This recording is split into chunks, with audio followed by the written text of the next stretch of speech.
হঠাৎ খুব টাকার প্রয়োজন হলে সূরা ইখলাস 21 বার পড়ুন, টাকার ব্যবস্থা হয়ে যাবে। আপনার যত টাকার প্রয়োজন ইনশাআল্লাহ হয়ে যাবে। শুধুমাত্র যখন আপনারা হঠাৎ দেখবেন যে টাকার প্রয়োজন হবে, সে সময় আপনারা শুধুমাত্র সূরা ইখলাসটি পড়বেন। এই আমলের নিয়মে 21 বার। আর আপনাদের আমলটি করার সময় যে সূরা ইখলাস পড়তে হবে, সেই সাথে আরো একটি ছোট্ট অক্ষরের দোয়া রয়েছে, সেই দোয়াটিও পড়তে হবে। তো আপনাদের শুধুমাত্র সূরা ইখলাস এবং এই আমলটির জন্য ছোট্ট একটি অক্ষরের দোয়াটি পড়তে হবে।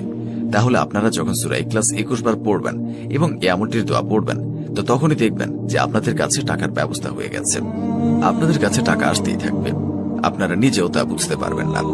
বন্ধুরা, ভিডিওটি শুরু করার আগে আসুন একটু প্রার্থনা করি। হে আল্লাহ, আমাদের হালাল ধন সম্পদ দান করুন। যারা হালাল ধন সম্পদ পেতে চান সকলেই কমেন্টে লিখুন আমিন, এবং এই ভিডিওটিতে একটি লাইক দিন, এবং যারা চ্যানেলটিকে সাবস্ক্রাইব করেননি চ্যানেলটিকে সাবস্ক্রাইব করুন। এই ভিডিও লাইক টার্গেট 10,000, তাই